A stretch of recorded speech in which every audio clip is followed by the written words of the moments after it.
hitanao am'izay sarisary izay mety fahitany olombelona tompo mampalahelo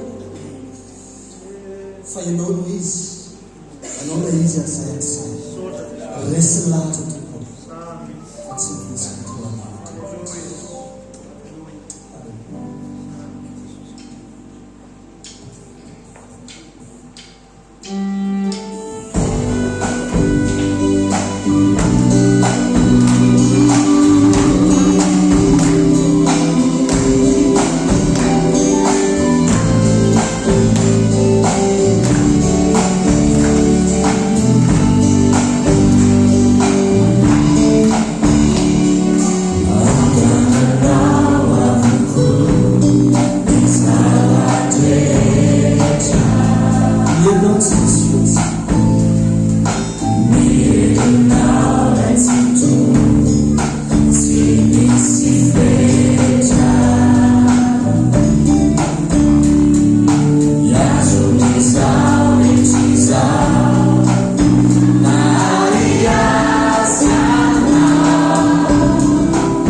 Yeah.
tompona borona na nangatsan'Andriamanitra zay adiny zay tao anatin'ny fo tao ampivelantanana na rary mafy tsy ory tao lopitary tao sepitra tena sepitra tena le sepitra mena mihitsy izy.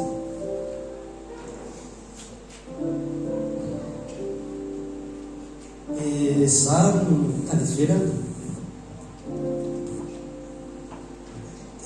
meno moa zany ny lano sy izy tao trano tao dia zany fa tany ivelany ena sahirana be izy miaina izy moa misy an'izay aletana asina zay atao hoe misy tsy mino aho fa manasitra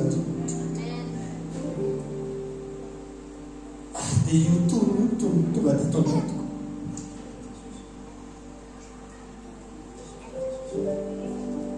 hoe tsy haiko Andriamanitra manasitra ny nao dia tsy haiko fa latsaka dia soratako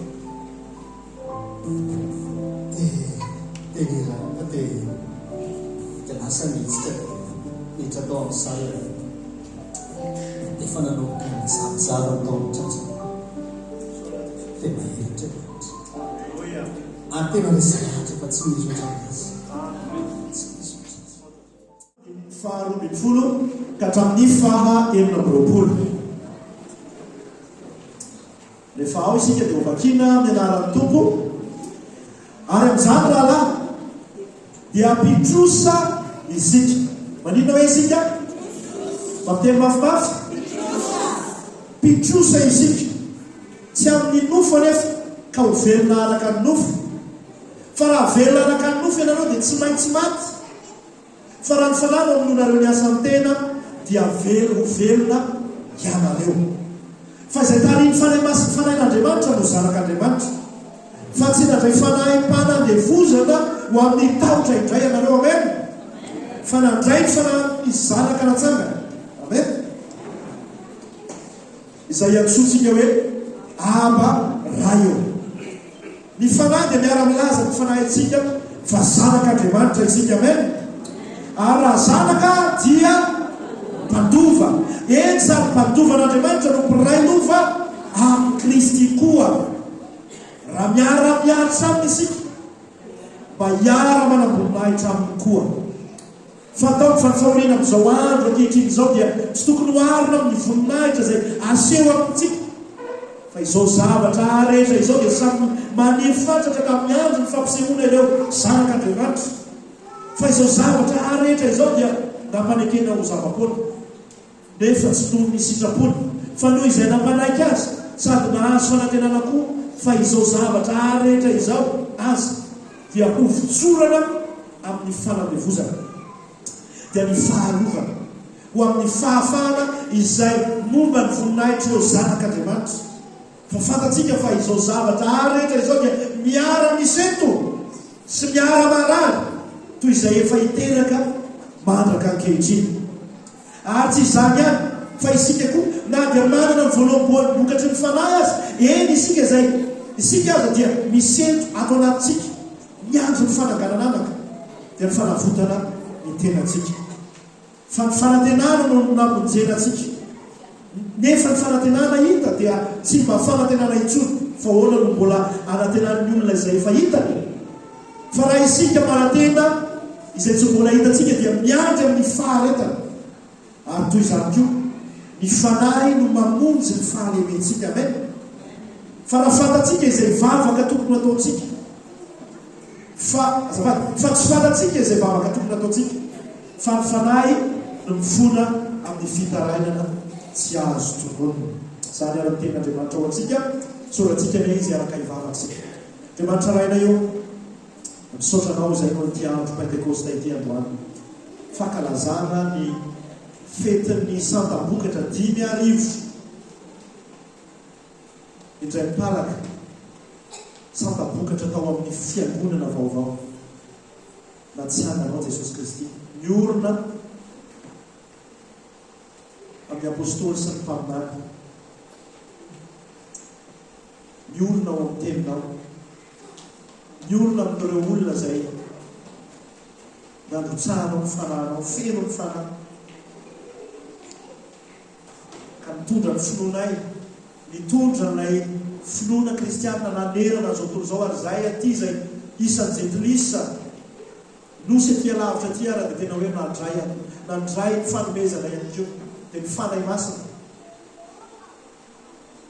natonga anay ompino natonga anay ho mpanala-dian'i Kristy natonga anay lasa manome voninahitra ny ray sy ny zanaka misaotra tompo fa miasa ny fananao masina ary tsy aminay ihany fa amin'ireo zanaka ihany koa zay ampahafantarina zany pentekoste zany sy hoe inona ny eo ambadika zany makane izy ireo tena ho feno ny fananao masina ihany koa ka tena ho tanteraka ilay teny joela mpaminany hoe ny zanakanainareo sy ny zanaka vavinareo aminany ihany koa misaotra fa tsy manapetra tsy misy fepetra ny fanatobahanao ny fanahanao amin'ny olombelona izay mangeta entan'izany izay milan'izany ary mety misy fotoana ihany koa tsy mangeta entan'izany fa tianao fenoana ny fanahinao tsotrona fotsiny indreto ary izahay masiny ny sofinay na hoe miasa ao anatin'ny fonay amin'ny sainay na izaraka ihany koa ara-Andriamanitra ka io izy ireo anaitry Kristy Jesosy irery ihany amen natsotsika rano zanatsika ny telo taona ka hatramin'ny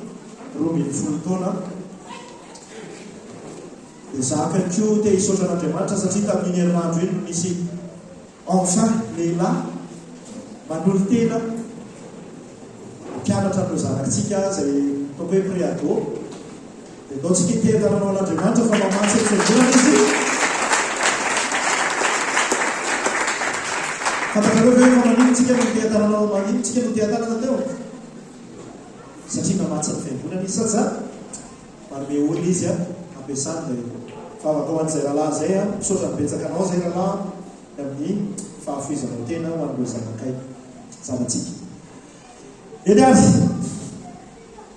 araka-nylazako teo dia andro fankalazana na fahatsiarovana ihany koa nandrotsahana an'izany fanay masina izany raha tany fotoana tany amin'ny fanekena tanoha dia olona voatsongo amin'ny ataoko hoe olona vitsivitsy no tena hoe irotsahana zany fanay masina zany misy amin'ny Bezalila misy amin'ny zay hoe nomen'Andriamanitra ny fanahy na hay manao tao zavatra ho amin'ny tempoly misy ihany koa any Samsona nirotsahany fanay masina nentina nanafaka ireo vahoaka zay tamaty tanatin'ny fampijalian'ny Filistiny sasisa ireo mpaminany n'Andriamanitra zay nampitondrana ny teny rehetrarehetra ireo mpisorona ireo mpanjaka zay nomen'Andriamanitra tamin'izany fotoana izany mitadana ny vahoakan'Andriamanitra tamin'izany fotoana izany no sady firenena no fiangonana ny Israely manokana fa misaotra an'Andriamanitra isika 2 taona lasa izay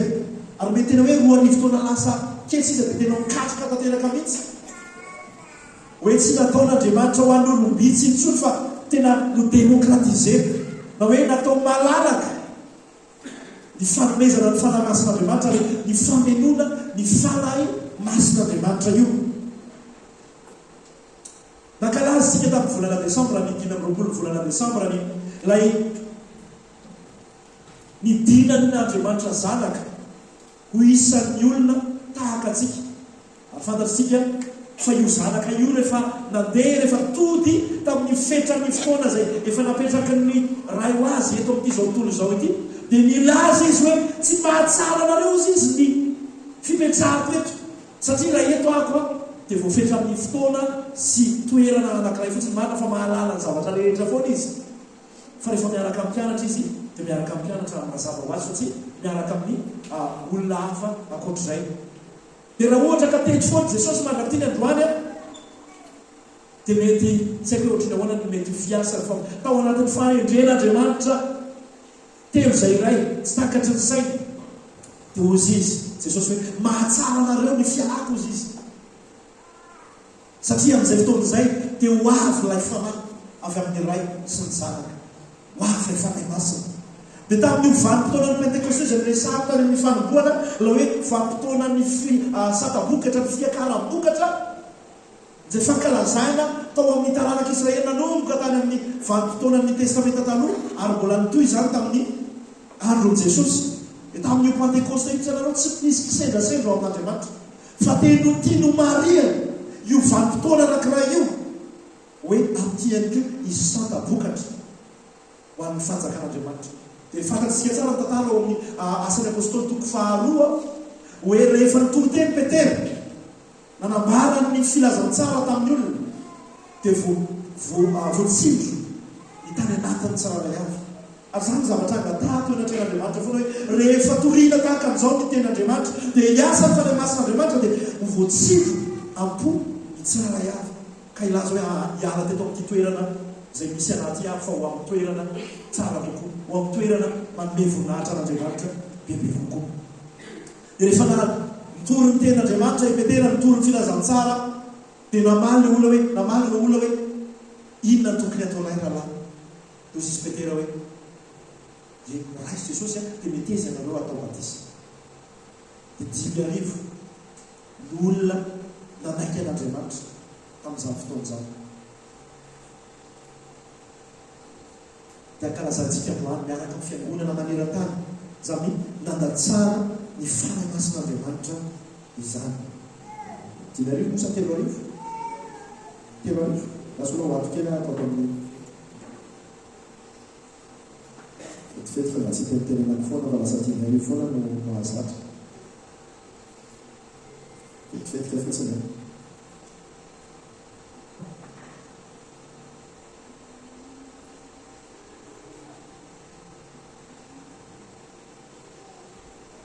Telo arivo amin'ny faraka amin'ny 20 safady indrindra. 3,000 no nandray ny famonjena tamin'izany fotoana izany. Dia androantsika hijery akaiky an'izany hoe fiainana amin'ny mahatempolo ny fanahy masina antsika tsiraray avy zany eo amin'ny andavanandrom-piainantsika. Hoe tahaka ny ahoana ary fariparitan'io Romanina toko fahavalo io. Romanina toko fahavalo anisan'ny toko izay tena be mpankafy satria betsaka ny atao hoe verset-clé voalaza ao anatin'io Romanina toko fahavalo io. Ary vao amin'io miresaka an'izany hoe asan'ny fanahy masina eo amin'ny fiainan'ny mpino ary ny tokony ainan'ny mpino an'izany fiasan'ny fanahy masina izany ihany koa amin'ny fiainany andavanandro. Dia niteboka voalohany avy hatrany ao anatin'izany dia hoe tsy maintsy miaina araka ny fanahy masina isika, tsy manan-tsafidy ankoatran'izay isika. Eo amin'dininy 12 sy ny 13 dia raha tsika mijery kokoa an'izay. Da dia fa miresaka ny fanahy masina tsika amin'izao fotoan'izao io sy ny asany eo anivon'ny mpino ary ihany koa ilay persona fahatelo amin'ny Trinité no manao an'izay asa izay sy mahatonga antsika tokony hiaina araka an'Andriamanitra amin'ny mahampino antsika. Fanahy masina izay fampanantenana amin'ilay hoe tsara kokoa sy mahatsara kokoa ny mpino araka an'ilay lazany Jesosy. Raha amin'ny Jona 5:20 raha tsy diso ahy misy an'izay. Eo amin'ny andininy faha 1:20 raha miakatra kely isika dia manome antsika ny contexte. Donc eo amin'ny andininy faha 1:20 kely isika. Ary raha ny fanahy izay nanangana an' Jesosy tamin'ny maty no mitoetra ao anatinareo. Janona kely tsika. Raha mpino ianao zany ho lasa rabavy dia ilay hery nanangana an' Jesosy nivoaka tao am-pasana. Izay no tsy hoe hery fotsiny fa ilay fanahy sy ilay herin'ny fanahy nanangana an' Jesosy nivoaka tao am-pasana, izay no ao anatinao. Dia niretsika tsy conscient amin'izany koa hoe mitondra an'izany atsika, mitondra an'ilay dynamite tsika afaka nipoaka ho voninahitra Andriamanitra amin'ny fotoana tian'Andriamanitra ampoanan'izany. Fa izy hoe farany fanahy izay nanangana an' Jesosy tamin'ny maty izy no mitoetra ao anatinareo. Dia izay nanangana an' Kristy Jesosy tamin'ny maty no hamelona ny tena nareo mety maty amin'ny fanahy izay mitoetra ao anatinareo. Ilay fanahy izay mitoetra ao anatintsika zany no mamelona ny tenantsika ity izay mety maty avy amin'izay fahafatesana ara-panahy zay ho amin'ny fahavelomana ara-panahy. Ary izay ilay asa ngezabe ataon'ny fanahy masina tahaka ny nananganana an' Jesosy tamin'ny maty. Dia izay ihany koa avy amin'ny fahafatesan'ny fiainana isika no atsangany ny fanahy masin'Andriamanitra ho amin'ny fahavelomana. Izay mahatonga antsika maneho an'izany amin'ny batisa. Ary batisa asitrika satria maneho an'izay sary izay fameloman'ny fanahy masina izay ny fiainany tsiraray avy. Dia araka ny teneniko io 1:20 io mametraka ny contexte dia izay mahatonga anazy milaza Paoly ao amin'ny 1:20 hoe mpitrosa isika.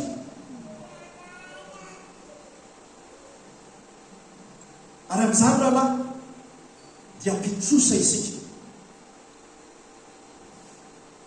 Raha misy olona anankiray manana trosa aminao dia misy zavatra tokony hataonao aminy, sady zany misy vola tokony averinao aminy, ary tsy hosahinao anevatevan'iny olona iny satria eo ampelatanan'iny olona iny mahany antsefa na any arakaraky ny abean'le voabetsaka le trosa na any amin'ny tseny na any amin'ny violon na sasisa. Dia dikan'izay amin'ny lafiny iray voatery eo ambanin'izay olona manana trosa aminao zay ianao. Dia tahaka ny mampatsiahy an'izay ihany koa ny Paoly eto hoe ora olona nanafaka anao tamin'ny lay fahafatesan'ny fiainana ny io fanahy masina eo. Dia dikan'izay misy redevabilité, misy tamberina ndraikitra tamin'izay fanafahany atsika izay isika. Ambaran'ny Paoly hoe ny mpanota ozy izy dia mpitrosa amin'ny nofo. Zany hoe ny olona anatin'ny fiainana zao tontolo zao io mbola misy tamberina ndraikitra tsy maintsy raisiny izy ireo, tsy maintsy misy conséquence an'izay le trosa ataony alohany amin'ilay tompo izay mampanao anazy an'izany. Ilay mpanohitra an'Andriamanitra dia tsy maintsy manome vahana ny nofony ary tsy fidoro anazy zay, fa noho ilay tenan'ny nofo izay ao anatiny ao. Ary ny tompon'ny trosa dia tsy maintsy hitaky ny trosa indray androany.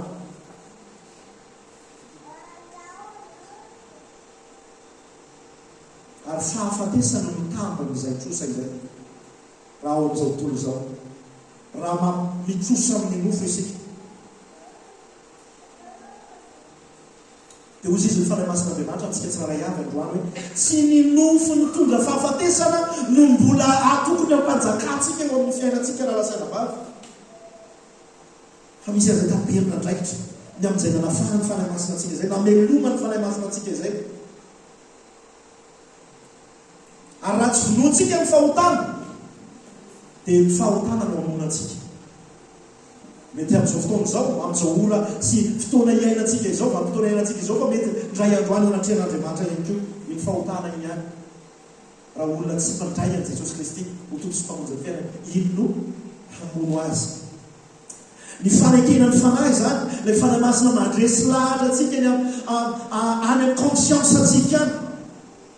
Zay mihitsy ny zavatra ampiasan'ny Paoly hoe mandresy lahatra, tsy ny fanahy masina fa ny Paoly ihany koa mandresy lahatra antsika miaraka amin'ny fanahy masina. Hoe ny fananana ny tompo-trosa mamelona atsika da ny soatsika no ahafahantsika mamono an'ilay tompo-trosa taloha dia la nofosika. Ary manana izay obligation izay isika hiaina ao amin'ilay tompo-trosa vaovao. Donc eo amin'ny Galatiana tsika toko fahadimy andininy fahaenina ambin'ny folo ka hatramin'ny fahavalo ambin'ny folo dia Galatiana toko fahaenina ambin'ny fahavalo ambin'ny fahaenina ambin'ny folo.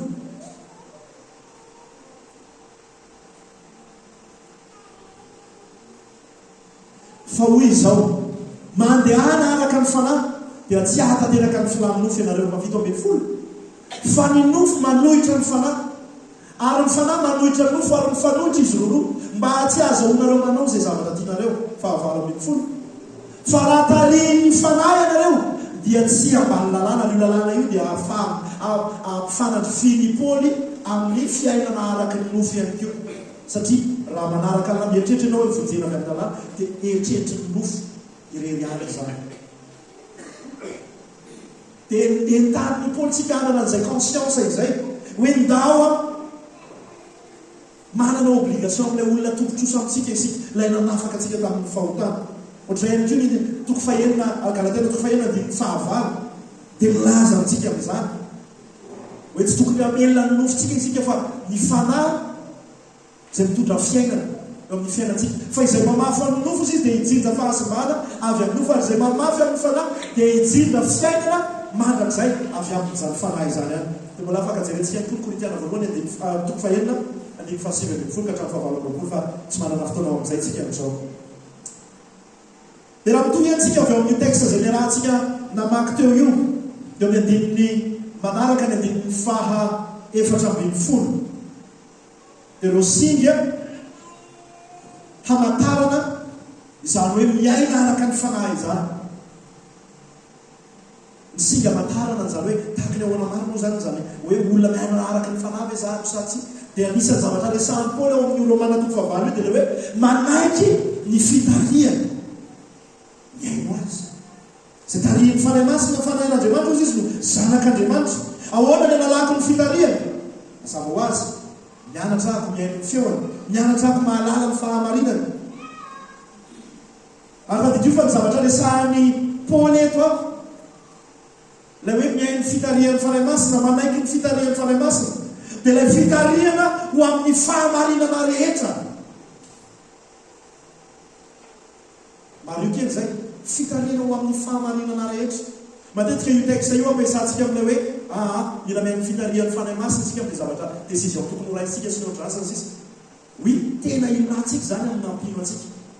Fa raha ny zavatra resahana eto dia ilay fahamarinana rehetra manala atsika ho amin'izay fanekena ny nofo zay ho akany amin'ny fanekena ny fanahy kokoa.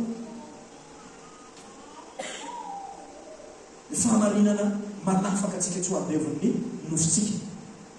Fetsy ny fahavalo, tena fetsy ny fahavalo. Ny fahavalontsika dia manana anankitelo tsika.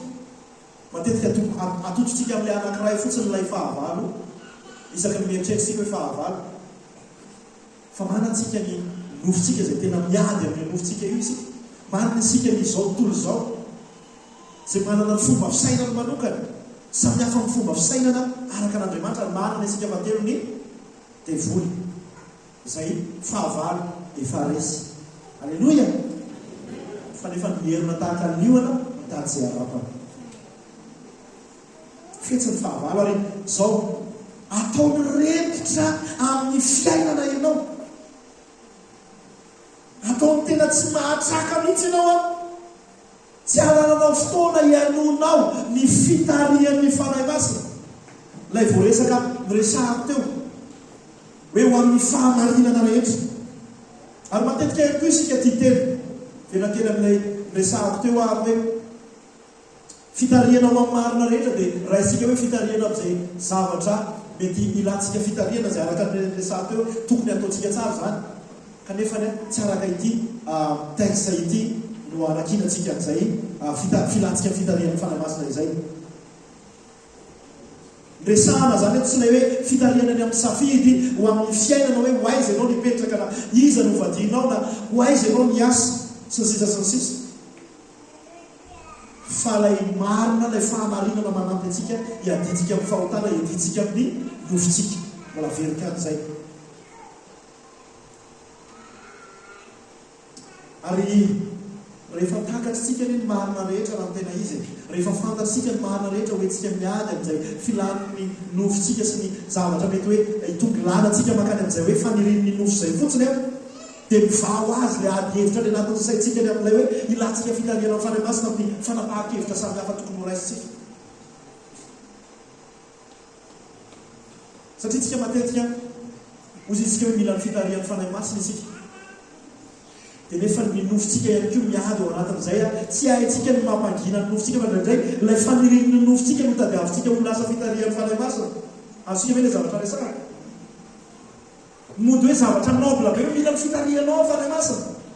Fa nefa ny fa misy zavatra ao anatin'ny nofontsika ao, misy fanapahan-kevitra ao anatin'ny fontsika ao, ao anatin'ny nofontsika ao, izay tiatsika hampanekena n'iny fotsiny fanahy masina Andriamanitra. Dia zay hoe rehefa hitantsika ilay marina rehetra manafaka atsika amin'izay nofontsika izay dia misy zavatra mipetraka amin'ny toerany daholo ny zavatra rehetrarehetra rehefa vola. Dia ny anjarantsika dia tena hoe andao hiaino ny fitarian'ny fanahy masina ho amin'ny fahamarinana rehetra. Izao zao dia anatiny izany hoe tarina isika ho amin'ny fahamarinana fahantsika mandresy ny nofonsika. Ny faharoa anisan'ny hoe singa hamantarana an'izany hoe miaina araka ny fanahy masin'Andriamanitra izany ianao dia manana n'ilay antsoina hoe fananganana anaka.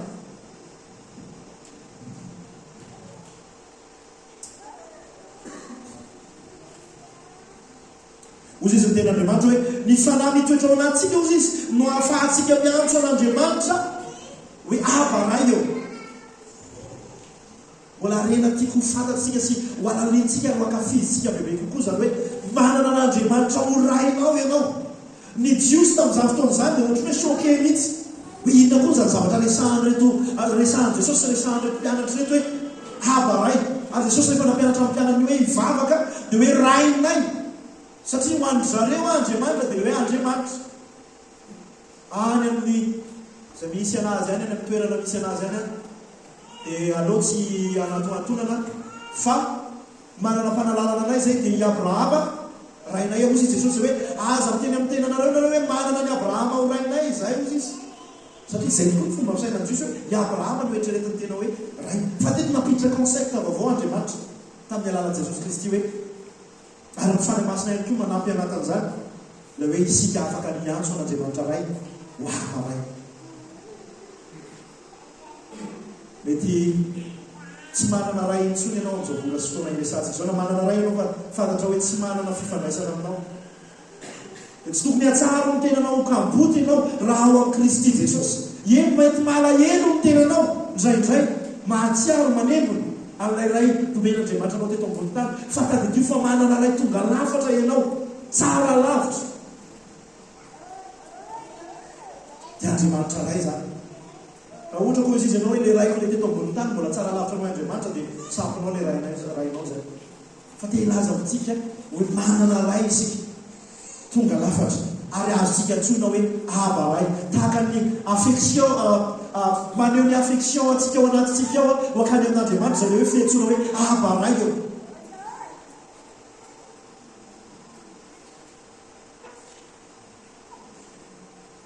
Eo amin'ny fanekena vaovao, rehefa mijery eo amin'ny fanekena vaovao dia manolotra atsika ho ray mpanangana antsika ho zanaka ny tenin'Andriamanitra. Amin'ny Efesiana toko voalohany andininy fahadimy, nao eo aokentsika Efesiana toko voalohany andininy fahadimy, Efesiana toko voalohany andininy fahadimy. Rehefa notendrenina teo tamin'ny fitiavana isika mba ho azy amin'ino ozy izy? Mba ho aniza aloha tsika? Ho aniza? Ho an'Andriamanitra amin'ny alalan'inona? Ny fanangalananaka tamin'ny alalan'izy Jesosy Kristy araka izay ankasitramin'ny fony. Resaka ilay fifidianana dia meloa io. Fa izay tia no natsanga no zanaka tamin'ny alalan'i Kristy Jesosy ary amin'ny alalan'ny fanahy masina izay mandresy lahatra ihany koa amin'izay fananganana anaka ataon'Andriamanitra ray izay. Dia marana soratra masina hoe mila resy lahatra ny anatintsika any. Inona ilay hoe resy lahatra? Manana antoka feno, tsy mirorosaina, mahazo antoka fantatra fa zanaka natsangan'Andriamanitra isika. Zanaka natsangan'Andriamanitra isika. Ary ny fanahy masina koa izy izay no asinga amantarantsika ihany koa hoe tena miaraka amintsika fanahy masina. Ny fanahy masina ao anatintsika manamafy an'izay hoe zanak'Andriamanitra ianao ary zany tokoa ianao. Rehefa misy zavatra mety hoe fakapanana, fizahan-toetra dia arakarak'ilay izy hoe mety fizahan-toetra ilay izy dia mampahery antsika ny fanahy masin'Andriamanitra hijoro ao anatin'ilay fizahan-toetra. Raha fakapanana izy dia manampy antsika ny fanahy masin'Andriamanitra amina hoe zanaka antsika zay hoe tsy tahaka an'izao anie ny tokony ho fiainanao amin'ny mahazanak'Andriamanitra anao e. Tsy manome voninahitra n'ilay raintsika anie izao e.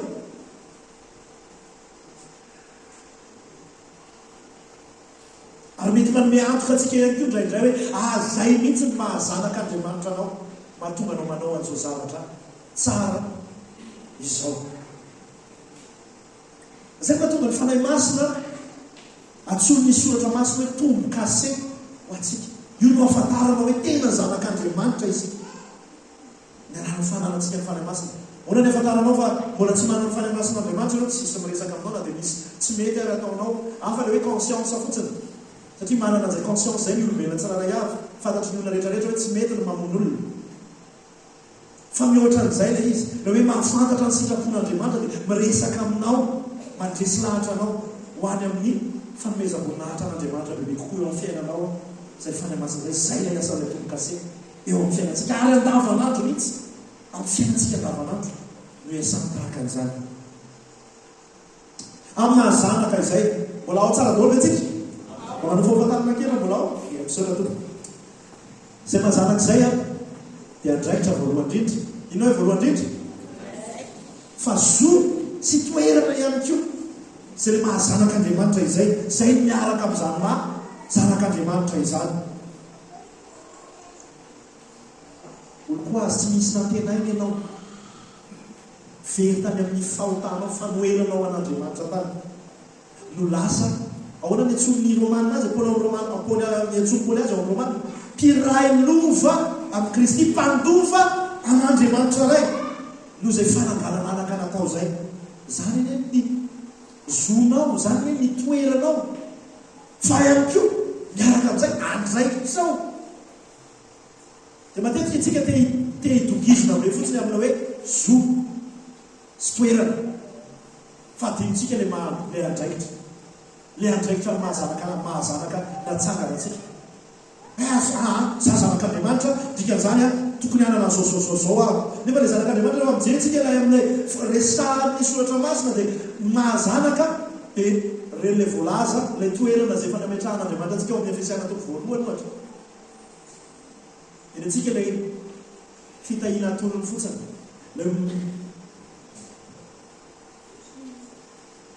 tena ohatra anankiray fa enganeka tsy akasika tsy ampirotana ny saintsika ty.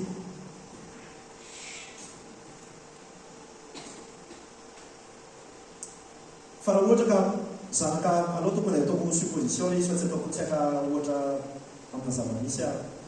Fa raha ohatra ka hoe ianao ohatra ny zanaky ny mpanjaka roi Charles, mpanjaka ny Angleterre, dia mazava ho azy misy zo azy natoraly anananao, misy statut natoraly tsy ady ny prince iza le William sy le rahalahy hoe zako iady amin'ny zako le raha olona ka zako le zanaka ny mpanjaka sary le fa vo mandeha fotsiny dia efa mandeha automatique zany. Fa ino no tena anisany miaraka amin'izay lay andraikitra lay hoe tsy mitondra tena tahaka ny hitantsika le manana voan'ny Meghan sy izy amin'ilay vatany ny Harry, le prince Harry sy le hoe le solona tamin'ny zay statuan'ny mpandova sy mahazanaka zay tsy haiko lahy zay tokoa nilay zavatra mitraka no ny amin'ny fitondran-tena tsaraka ny lay maha taranak'Andriana zanak'Andriana mpanjaka. Zavatra mandeha ho azy zany tsy hoe zavatra takinana zavatra hoe mandeha ho azy zany amin'ny zanaka mpanjaka anazy fa misy andraikitra nefa misy fomba fiainana nefa mifanaraka an'izay dia zay lay mbola mivena foana hoe mpitrosa amin'ny fanahy isika zay nanafaka atsika nametraka atsika ho amin'izay toeran'ny fananganana arak'izay dia miaraka amin'izay lay andraikitra. Amen na ve? Rehefa mijery amin'ny texte io isika le hoe tsy haiko ny zavatra nataon'ny prince William tamin'ny prince Harry rehefa le mesorona ry zareo tsy hoe tona sy ny sisa fa mety falifaly ny anatiny any aizy tonga dia zanako rery zany sy ny sisa fa milamina ny zavatra rehetrarehetra fa lay zokitsika Jesosy Kristy dia le anazy tena fifaliana ho azy lay hoe mizara ny anjara lovany aminazy isika tsara raha mino an' Jesosy zany lay zo mpiray lova amin'ny Kristy izy ary tia no betsaka ny mpiray lova raha miato amin'izao tontolo izao atao zay eliminena zay mpiara-mandova rehetrarehetra mahatonga ny lova ho anaty raha zara eny fa ny an'i Jesosy dia zarany aza betsaka ny mpiray lova ary miaraka amin'izay dia takiny ihany koa isika amin'ny mahazandriny atsika hitady hafa hiray lova aminy. Izay mahatonga atsika miaina ny filazantsara mizara ny filazantsara amin'ny hafa ihany koa. Amen. Eritrereto hoe ianao mpikony io ny zavatra nataonao teo anatrehan'Andriamanitra, zavatra nataoko eo anatrehan'Andriamanitra, miarihary anatrehan'Andriamanitra, mbola ekeny Jesosy ho mpiray lova aminy. Privilège ne zany, privilège zany, tsy takatra ny sainy zany.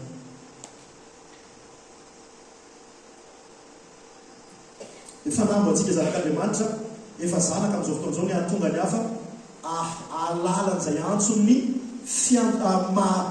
mahazaraka anazy zay tsy fantatsika hoe izy ny matson'andriamanitra ho zaraka andriamanitra dia zay no mahatonga atsika miezaka namitoana ny filazantsara androany ariva zao isy afatra ny filazantsara ho zaraina anatin'ny fotoana foy androany ariva mba hatonga ny hoe misy olona ny anakiray fotsiny azy za minino fa mihoatra an'izay hoe ho tonga eo amin'izay toerany fananganana anak'izay sy hoe ray lova amin'ny Kristy ny fanjakan'andriamanitra ny voninahitr'andriamanitra ireo dia samy lovan'i Kristy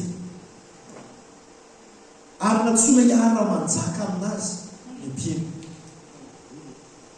alleloia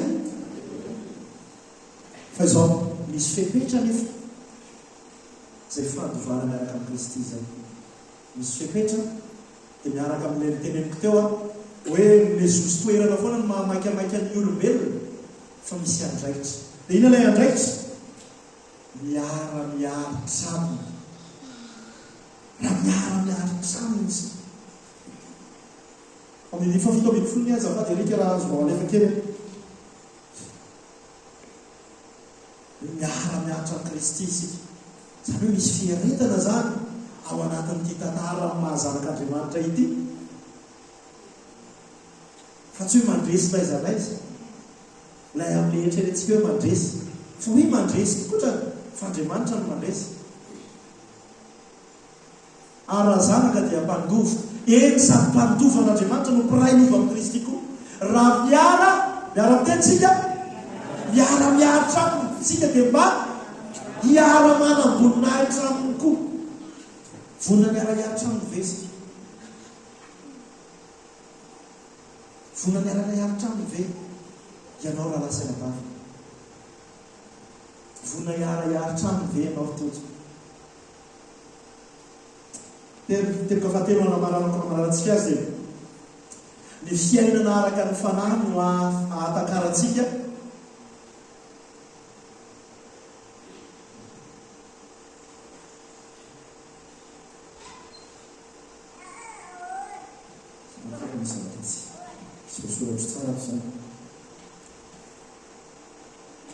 zay efa ny fiainana araka ny fanahy hoe miaraka amin'ny fanahy no ahatakaratsika zay fahatsapana velan'andriamanitra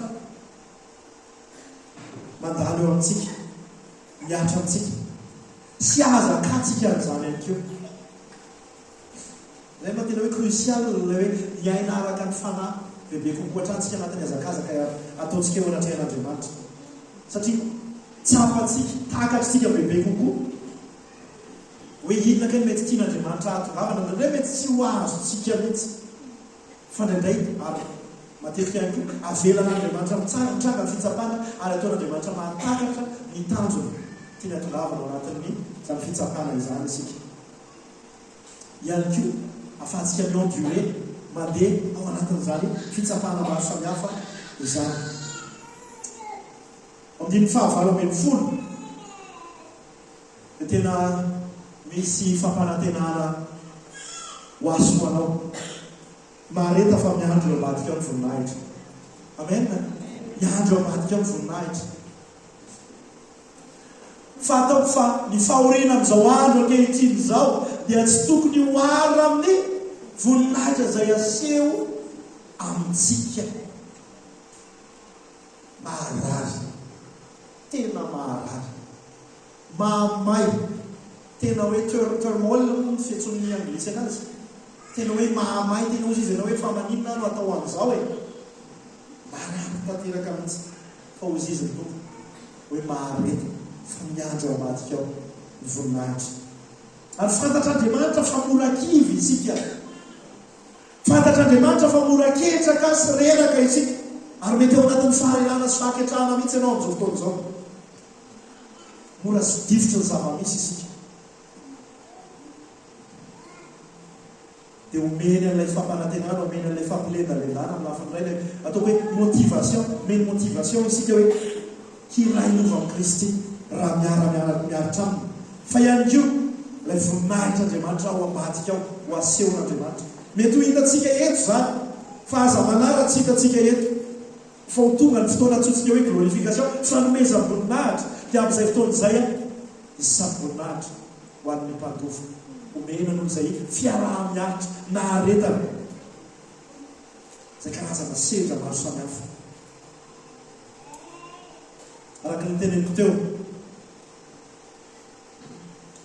ezaka ny nanakatra ny mamparisarisantsika fiangonana ka amin'izao fotoan'izao.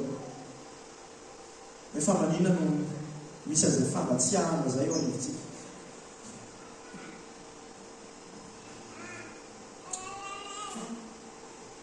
Dia zavatra veromerina rehefa mivadik moa anisan'ny fampiresahako matetika anatin'ny tsy hoe processa zany zavatra rehetrarehetra zany dia veromerina matetika raha misy namana ihany koa fampiresahana dia hoe le mafy ny fiainana sady za le mafy ny fiainana.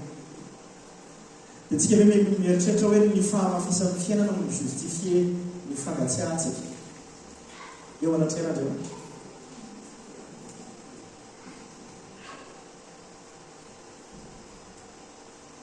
Efa enina arivo taona no mafy foana ny fiainana anasan'ny Rano. Za toko teny aminao zao miahatra fiainana mafy ihany koa.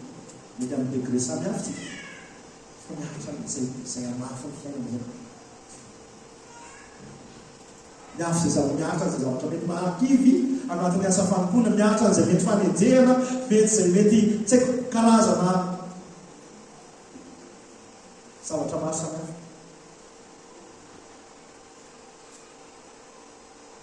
Izy ako hoe mety afaka miteny amin'Andriamanitra tena tokony hiteny mihitsy tsika hoe maro zao Andriamanitra. Azay riny anaratsika hoe abaray Andriamanitra ray. Afaka miteny malalaka tsika hoe mafy le manjoa Andriamanitra. Kanefa tsy mijanona eo hoe mafy le manjoa Andriamanitra. Fa omeo hery omeo fandresena anatin'ity zavatra alehako ity, zavatra atrehako ity, omeo hery ako afaka mamaky vaky an'ity ary aseho ihany ny herinao. Amen. Araka teneniko teo efa eninjato taona satria nanino ny enina arivo azafady satria tafiditra ny fahotana tamin'ny nanontany Adamaseva. Tena nanomboka teo tsy mora intsony ny fiainana. Ary mbola hiteny hoe hiamafy ny fiainana fa vaovao mafaly miatsara foana Andriamanitra. Amen. Ary miaraka amintsika izy, momba antsika izy, mampahery antsika izy, mitarika antsika amin'ny filanany fahamarinana ny rehetra izy.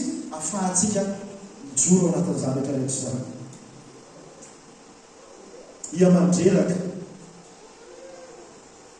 mandraka kipony masontsika ity fiainana ity. Dia naotsika hiantsontsy hoe erezo afany masona, ampaherezo afany masona. Ataovy mafana ho anao ny foko, ataovy velona ho anao amin'ny zanaka na ako zanaka mafana ny raiko. Amen. Ozy izy Paoly tamin'ny arahantsika namaky tamin'ny herinandro ity, Filipiana 4:12. Mafy ve fiainan'ny Paoly sa tsy mafy? Tantarahany tsara mihitsy zany eo amin'ny Korintiana 4 ao. Hoe raha misy miteny hoe zay miahatra zao, dia tantarahany efa hitelo ao izy mitsivy amin'ny telopolo latsaka ray nokapohany. Efa nitoetra teo amin'ny elanelan'ny lalina sy ny tsaiko mandeha tongotra tamin'ny mainy ainandro nanao an'izao zato zaro. Dia midery izy rehefa aveo nefa hoe miasa mafy ny izy rehetra fa tsy iza fa ny fahasoavan'Andriamanitra miasa tao anatika. Dia mbola toizana izy amin'ny Filipiana 4:12 tsy toy ny efa nahazady na efa tanteraka sady fa miezaka aho hiazona izay niazonan'i Kristy hatrany. Ianao hiezaka hiazona izay niazonan'i Kristy atsika. Inona ny azonan'i Kristy atsika? Hiazona ilay fahasoavan'Andriamanitra ny fiaintsika. Alasany ilay fahasoavan'Andriamanitra izay ndao azontsika hoe Andriamanitra mila ny fahasoavanao, tena manana element rehetrarehetra ny tsika fa atsika tena miaina ho araka an'Andriamanitra. Za tsy miteny hoe miaina tsy haiko amin'ilay eritreretinao fa ilay araka an'Andriamanitra. Manana ny fahasoavantsika, manana ny fanahy mason'Andriamanitra ary fateo manana ireo raha sanabavy mampitodika atsika amin'Andriamanitra izy. Amen. Efa saika miala mihitsy ny aina noho amin'ny amafy ny zavatra anatrehana. Kanefa mbola mitazona ilay hiazonan'i Kristy azy hatrany izy. Dia androany azony ilay hiazonan'i Kristy ianao. Amen. Amen. Rehefa manamana tao isika, tsy haiko fa tamin'ny takabaka nanaovako an'izany farany. dia miazakazaka dia rehefa le efa misy fotoana efa tena ozy izy anao tsy ho vitako tsony tena te hamotsitra tanteraka mihitsy ianao dia tamin'izany anao tsy mahazo mamotra satria olona rehetrarehetra io miaro aleva mastera zany fo zanaka mastera fa tsy mpafantatra ny olona fotsiny dia sady manany any ny olona fa avy eo misy antsony zareo hoe second souffle dia makataka mifalay masintsika anaty miazakazaka zay mahatsapitsika rehetrarehetra amin'izao hoe tahaka nytao mangatsiatsika ohatrany isy an'izay second souffle zay dia mifanay masina manome atsika an'izay amen amen Korintiana voalohany toko fahasivy andiny fahadimy amby roapolo ny atleta ozy izy dia mifehy teny tsy tahaka ny olona rehetrarehetra dia ohatr'izany azakazaka ny ataontsika dia amin'izao tsika mety tena maresaresitsika tena vizana fa ho tonga ny fanay masina manome antsika ny second souffle dia any ko hifehy teny isika mampiazakazaka atsika amen satria manino misy loka miandro eo ambadika ao terena akaikinao misy loka miandro eo ambadika ao misy voninahitra hoe ao ambadibadika ao mafy ny fanamasinana satria hisy ny fanomezam-boninahitra mafy ny fanamasinana satria hisy ny fanomezam-boninahitra Hebreo toko faharoa volany voalohany natan'izay teloka ny le hoe fiainana araka ny fanahatakarantsika ny fahatsapana ny miatra antsika sy ny azakatsika n'izany dia hoe tadidio fa tsy isika rery no mikaikaiky fa ny zava-boary rehetra mihitsy ka ndimy fahasivy ambin'ny folo ka hatramin'ny faharoa ambin'ny folo miandro ny fampisehoana fatratra ireo zanak'Andriamanitra ny zava-boary rehetra efa mandehitsika mijery eo ambadika ao ny bozaka ny hazo mandeha ihany koa tsika mitoerana misy ny zava-boary rehetra sy ny biby sy ny voromanidina rehetrarehetra reny na dia hoe miaina izy ireo dia mikaikaiky fatratra hoe oviana ihany oviana ihany aseho fa zanak'Andriamanitra ho hita hoe iza man'Andriamanitra satria amin'izay fotoana fanehoana ny zanak'Andriamanitra izay no tonga ihany koa ilay mpamerina amin'olo no izy no avaosiko ny zavatra rehetra dia tsy iza fa Jesosy Kristy ilay fanantenana ny voninahitra izay ilay fotoana ny fanavotana dia ina ny anoharany anazy eto natsiarany taminanomana antia dia natsiarany tia mihitsy satria anatin'ny miandry ny hiterahany tiavana ny fandresena na dia hoe efa bevoka be iteraka efa tamin'ny sabotsera no malana ny bebia dia mbola miaraka amintsika eto izy isorana an'Andriamanitra zany ary mbola teaniry miaraka amintsika androany après-midi dia mivavaka mba tsy ho teraka aloha ianao amin'ny atoandro zay dia miaraka eto aloha tsika fa tahaka ny vehivavy bevoka mihetsy jaza ozy izy izay ny anoharana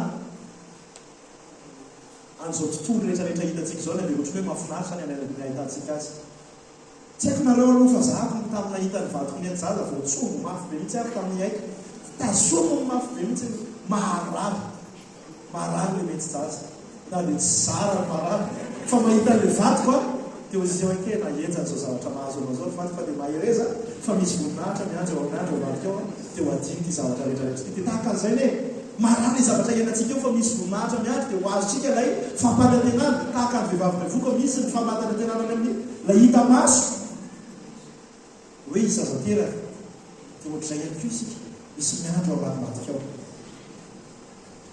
rehefa nanota damaseva dia voaozona ny tany rehetrarehetra dia rehefa ariary reo voavonjy dia velom-bolo avokoa amin'izay ny zava-boary rehetrarehetra amin'izany fotoan'izany zany tsika hita ny zava-boary mbola tsy amin'ny endriny nahitantsika azy hatramin'izay tsy resako hoe tsy ilay hoe amin'ny fahatovavan Jesosy fa amin'ny famerenan'i Jesosy amin'ny laoniny ny zavatra rehetrarehetra dia ahoana ozy izy ny tenin'ny soratra masina ho votsorana hiala amin'ny fanandevozana ny fanandevozany fahotana ny zava-boary dia eny kaikaiky sika fa tadidio fa misy miara mikaikaiky amintsika ihany koa dia ny zava-boary dia ho tonga izay fotoana izay dia inona moa ilay hira malaza libéré délivré dia ohatr'izay mihitsy ho libéré ny zavatra rehetra ho délivré ny zavatra rehetra alleluia na dia manana ny fanahy sika dia mbola misentry miaraka amin'ny zava-boary ihany koa andiny fahatelo amin'ny roapolo indroy Paolo no resaka ny fananganana anaka dia ny anankiray a statut ary ny anankiray a fahataterahan'ilay statut amin'ny mahazanaka na hoe réalisation hoe confirmation an'izay statut izay dia teraka ny fananganana atsika ho zanaka rehefa tonga Jesosy. Misy tato hoe atsika aloha zao maha hoe olon'Andriamanitra atsika olona dia izay hoe zanak'Andriamanitra tsika, fa amin'izay fotoan'izay mihitsy no tena hoe réaliser zay hoe fananganananaka natao tamintsika izay.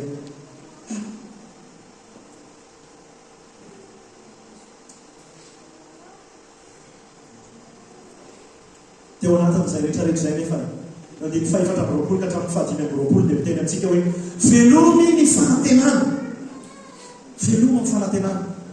Fanantenana izay tsy manam-menatra akory fa mampireale. Ho avy ny fanavotana antsika. Amen. Tsy androko tsy andronao anatintsika ilay anatin'ilay mahay amin'izao fotoana izao. Fa ho tanteraka ny mahazanak'Andriamanitra antsika. Dia izao anatin'izao fiandrasana fatratra ny mpanavitra antsika izao, ny fanavotana antsika izao mihitsy, izay no ilana ilay fanantenana. Zareo olona ny fanantenana antsika. Amen. Amen. Manova ny zavatra rehetrarehetra izany. Izao tontolo izao miantehitra amin'ny chance, miantehitra amin'ny vitana. Izay ny ambasany eto amin'ity fiainana ity dia tsy eritreretin'ny tsolo hoe inona ny manaraka. Izay mahatonga ny olona be dia be marisika makany amin'ny fanamboaram-bitana hoe mba eto amin'ity fiainana ity mba hifamba tsaratsara vitana. Fa isika manana ny fanantenana izay omena antsika. Ahoana ozy izy ny vazaha? Satria hoe izy ny teny an'ity teny ity hoe l'espoir fait vivre les imbéciles. Tandao itsika ao amin'ny Hébreu toko fahaenina andimy fahasivy ambin'ny folo fa zany filazan'ny olona anazy hoe les imbéciles. Fa tsy imbécile tsika satria fantatritsika fa azosika tenana ilay fanantenana izay napetrany amintsika. Donc eo vatritsika kely amin'ny Hébreu toko fahaenina andimy fahasivy ambin'ny folo izay ananatsika ho vatofantsiky ny aina sady mafy no tsy mihetsika. Eritrereto le reto zany resana soratra masina hoe vatofantsiky ny aina mafy tsy mihetsika ary miditra ny anatin'ny hevitra lama. Tany no nidiran'i Jesosy ho mpialoha atsika rehefa tonga mpisolona be any Melkizedeka araka ny fanaony mpisolona be mandrakizay araka ny fanaony Melkizedeka. Io Jesosy abaran'ny Hébreu io ilay fanantenantsika tsy manamenatra. Amen. Dia hoe afaka namiteny zao tontolo izao hoe l'espoir fait vivre les imbéciles, fa ho atsika l'espoir manome fiainana satria Jesosy ilay tompony fiainana mantena antsika ao anatin'izany. Dia tsy kapovatana fotsiny ny ainatsika ny fiainantsika hoe mandeha fotsiny, fa misy fahatakarana izay tokony ho takatritsika tahaka ny zavatra resantsika izao miaraka amina fanapahan-kevitra amin'ny fandraisana andraikitra. Le resahako tery aloha hoe le zosy lay privilège fotsiny maty atsika fa miaraka amin'izay nefa ilay andraikitra. Dia izay hoe le fahatakarana miaraka amin'ny fanapahan-kevitra hiatehitra amin'ny fanahy masina irery ihany. Izay no hery hoentitsika manantena ny fampanantenana izay omena Andriamanitra antsika. Dia fampanantenana velona ho atsika izany. Fa iaraka hitsanga antsika.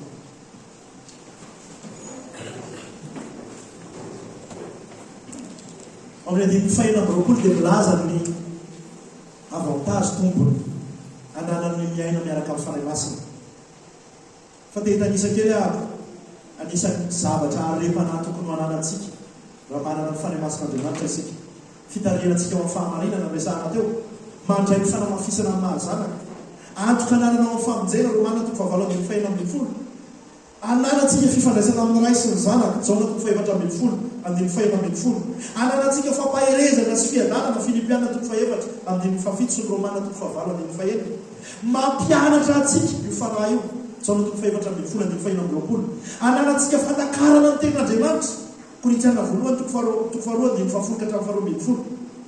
Hery iainantsika ny fanamasinana antsika ho araka an'Andriamanitra Galatiana toko fahadimy andin'ny fahaenina ambin'ny folo. Manampy antsika amin'ny vavaka ataontsika Joga toko voalohany andin'ny faharoapolo.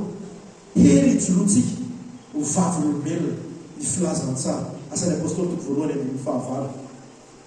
Fa mbola tombony lehibe amin'ny fiainantsika miaraka amin'ny fanahy masina dia ilay hoe mamonjy antsika amin'ny fahalehibentsika izy.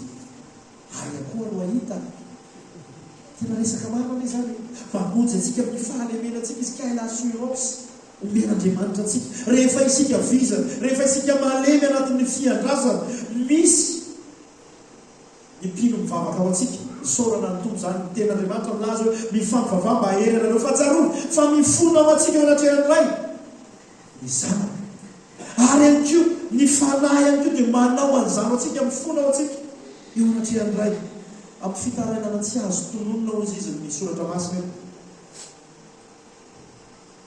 ozy izy midiema hoe fa ny fanahy mihitsy no mivavaka ao antsika mitseto tsy hay ambara amin'ny teny mety tafiditra ao anatiny io ny fitenenana amin'ny teny tsy fantatra zay vavaka edification personnelle ny fanahy masina no manetsika zay olona nomeny an'izany fanomezam-pahasoavana zany hiteny zavatra eo anatrehan'andriamanitra na dia izy raha mety tsy mahalala anazy fa hipololotra teny mihoatra ny fantatry ny saintsika hitenenana zavatra takatry ny saina mety anatin'izany lay hoe mifona ao antsika amin'ny fitarainana tsy azo tonono fa mihoatra an'izay nefa le izy tsy voatery izay fa tafiditra ao anatin'izay fa ny zava-dehibe dia tokony fantatsika hoe ny fanahy masina mivavaka ao antsika amin'ny alalantsika na amin'ny alalan'izy ny tenany manokana amin'ny alalantsika mety mampiasa antsika amin'ny fomba mahagaga hoe miteny amin'ny tsy fantatra milaza n'izany zavatra tsy takatry ny saina zany fa ihany ko mety izy mivantana mihitsy ihany ko no mivavaka mifona ao antsika te hiverina farany arako mpitrosa amin'ny fanahy masina isika dia tsara tompotrosa isika raha fanahy masina amin'ny tompotrosa tsy maintsy amboarantsika satria manana fahalemem-panahy manana fitiavana manana faharetana manana an'izay vertu rehetrarehetra nanan'andriamanitra mahandriamanitra azy dia te hilaza aminao ako amanarantsika anazy hoe aoka tsy ahavita miaina ianao na tsy eo ny fanahy masina miara-miaina aminao sy zavatra miaina anao dia androany asao izy hoe fanahy masina no miara amiko mampahereza ako mpio anatin'ity adiko ty miara mandeha amiko mila ny herinao afanahy masina mila ny fanfenonao afanahy masina aoka tsy ho mamidivay ianareo fa amin'izany misy fanarana-po amaratsy fa ka ho feno ny fanahy masina nareo dia hatateraka antsika tonandriamanitra rehetra araka ivavaka